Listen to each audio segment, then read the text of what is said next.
The title of the work, The White Bear Effect, first came up in actually our very first conversation with Dr. Richard Ramsey, who was talking about experiments in neuroscience where when people are asked to suppress certain thoughts, there's a paradoxical result, which is that those thoughts themselves, the ones that you try not to think about, you know the ones, they come forward even more forcefully.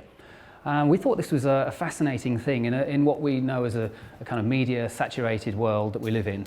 The idea that we're constantly being bombarded with images must have some result on our inner psychic landscape in a way.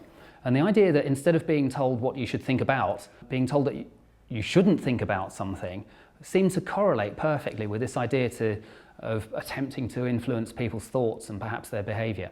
I think one of the strategies that we use is the displacement of things that exist already. So we might take something like a fence that exists and place it somewhere where it's not normal to see such a fence, and then that creates something hopefully for us new. I mean, we're looking for a kind of economy in what we do. So it's not often about making something very elaborate, it's often about how little do we need to actually do to make the piece of work, or to make something new, to make something visible in the world anew.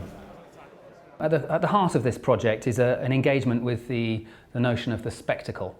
The idea that attracting large numbers of people to focus their attention on something visual is something which characterises our society, as the great thinker Guy Debord pointed out. We are a society of the spectacle.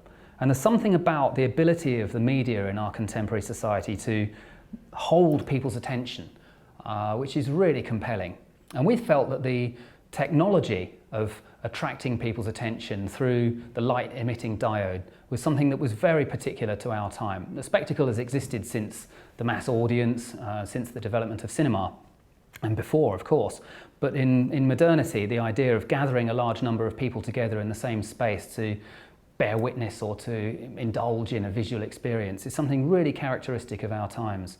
And we thought that the LED screen, with its dazzling coloured light and its ability to rise up and match up with the daylight even, exterior public displays, was something that fused together the news media, advertising, corporate representations, whatever it might be, whatever category of visual image. This technology sits invisible behind it, even despite the fact that it kind of dominates the visual field.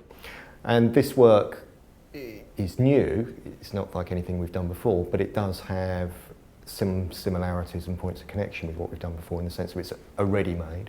The LED screen we're using is not bespoke, it's something which is both can be hired and is used in, you know, sporting arenas, public events, that kind of thing. And the footage that we're showing on it, again, is ready-made, it exists in the world already. When we met with Dr. Richard Ramsey and he showed us some video material of projects that he'd done before, we were both struck, Matthew and I, by their resemblance to video material from the conceptual art period of the 1970s.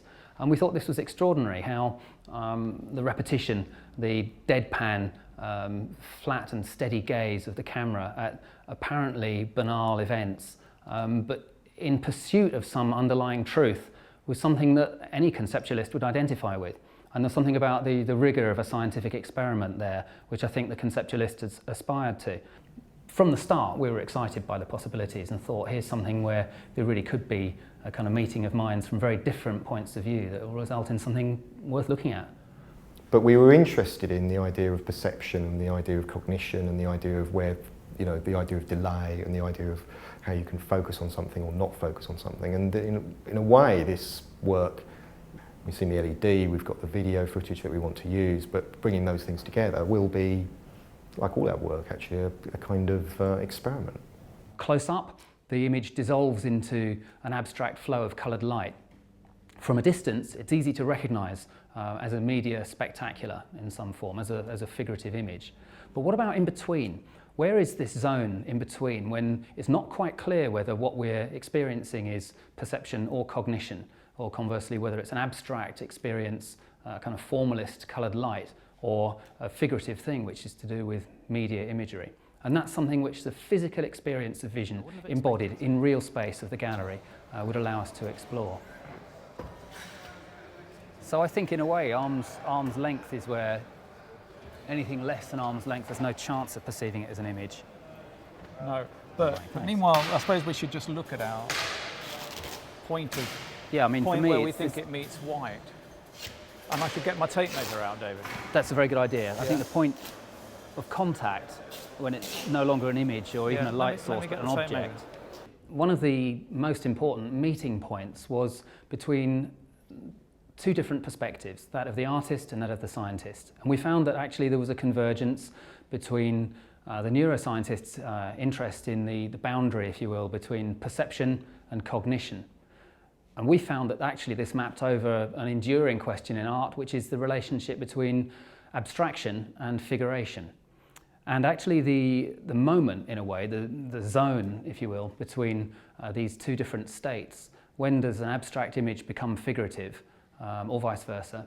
And conversely, when does perception, the retinal experience of vision, in a way, become cognition? When do we recognize what it is that we're looking at? And actually, when we were discussing this, we found that this is an enduring question for artists and scientists, and that although we're pursuing it through very different means, the shared interest there was something that we felt could be at the core of this particular project.